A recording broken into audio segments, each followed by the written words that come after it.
it is right that I, a woman, black, should speak of white womanhood. My husbands, my fathers, my brothers, my sons died for it because of it, and their blood chilled in electric chairs, stopped by the hangman's noose, cooked in a lynch mob's fire, spilled by white supremacists' mad desire to kill for profit, gives me that right. I would that I could speak of white womanhood as it will and should be, when it stands tall, in full equality. But then womanhood would just be womanhood, void to all color and class, and all necessity for my speaking thus would be past, gladly past. But now, since there seems to be a thing apart supreme, I must in searching honesty report how it seems to me. White womanhood stands in blooded skirt and in willing slavery, reaching out adulterous hand, killing mine and crushing me. What then is this superior thing that in order to be sustained must needs feed upon my flesh? How did this horror come to be? Let's look to history. They said, the white supremacists said, that you were better than me, that your fair brows should never know the sweat of slavery. They lied. White womanhood too is enslaved. The difference is degree. They brought me here in chains.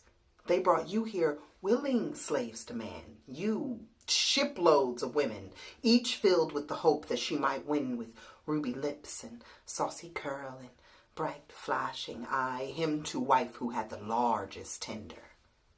Remember? And they sold you here. Even as they sold me, my sisters, there's no need for mockery. If they counted my teeth, they did appraise your thigh. Sold you to the highest bidder, the same as I, and you did not fight for your right to choose whom you would wed. But whatever bartered price that was the legal tender, you were sold to a stranger's bed, in a stranger land.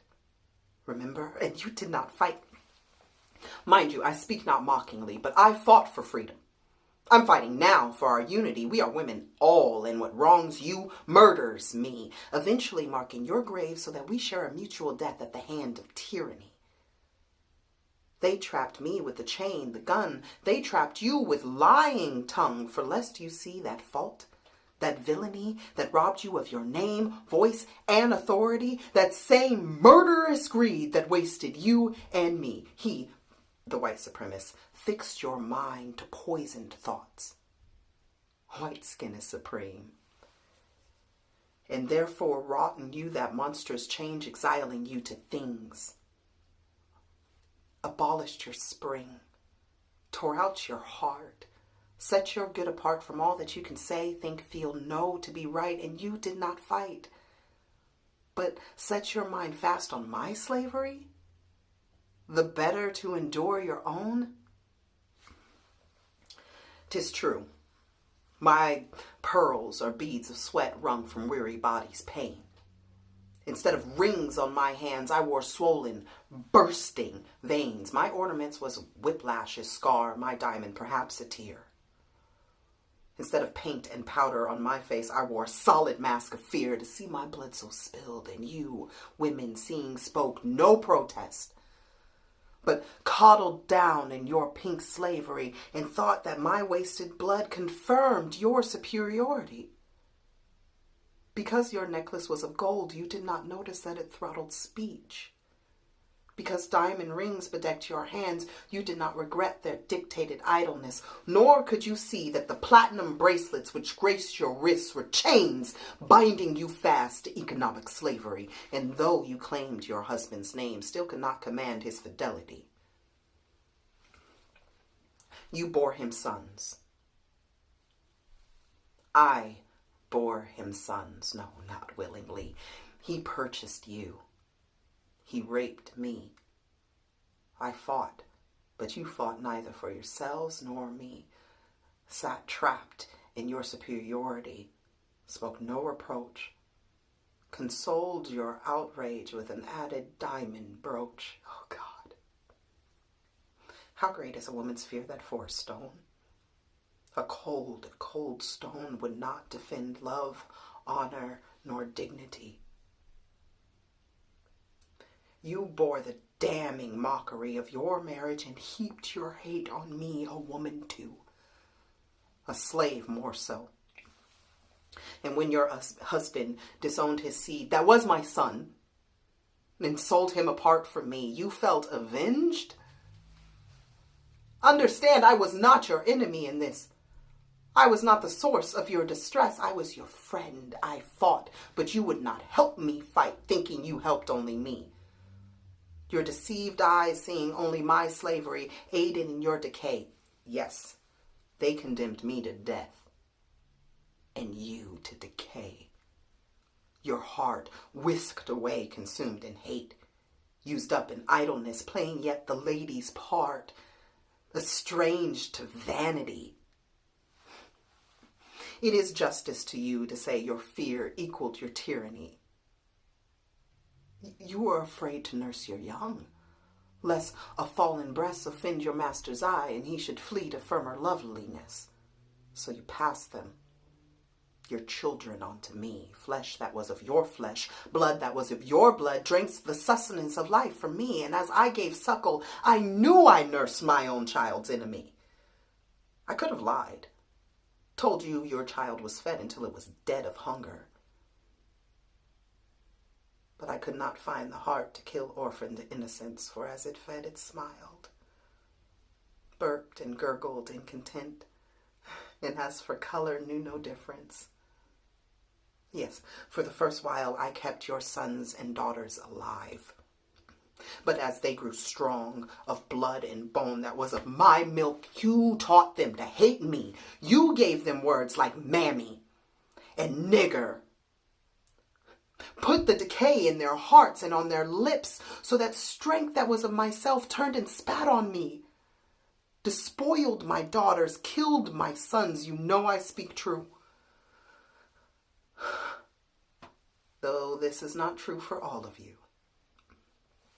When I bestirred myself for freedom and brave Harriet led the way, some of you found the heart, played the part in aiding my escape. When I made my big push for freedom, your sons fought at my son's side. Your husbands and brothers, too, fell at that battle where Crispus Attucks died.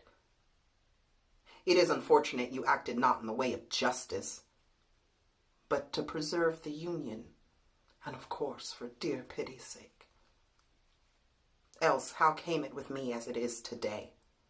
You abhorred slavery, yet loathed equality. I would that the poor among you could have seen through the scheme and joined hands with me.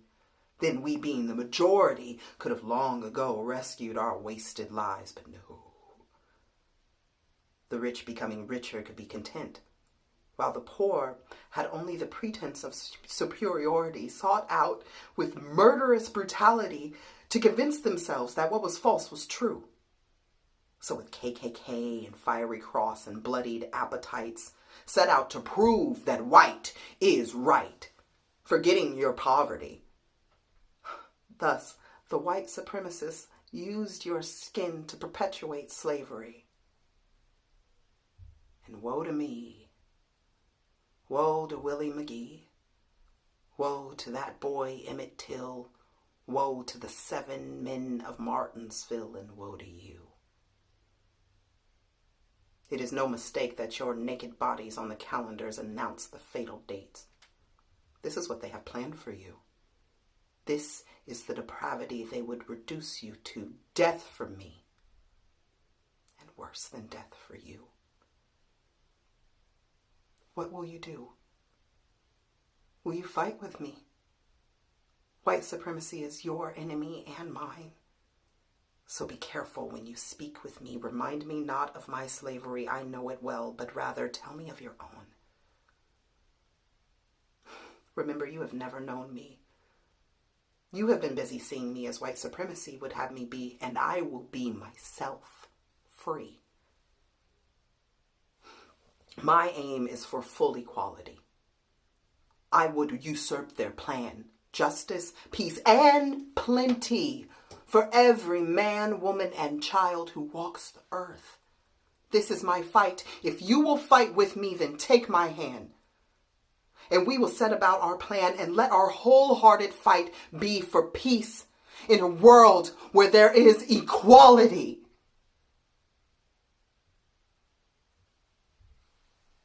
Beah Richards, Thus a Black Woman Speaks, was first performed in 1951 at a women's conference in Chicago.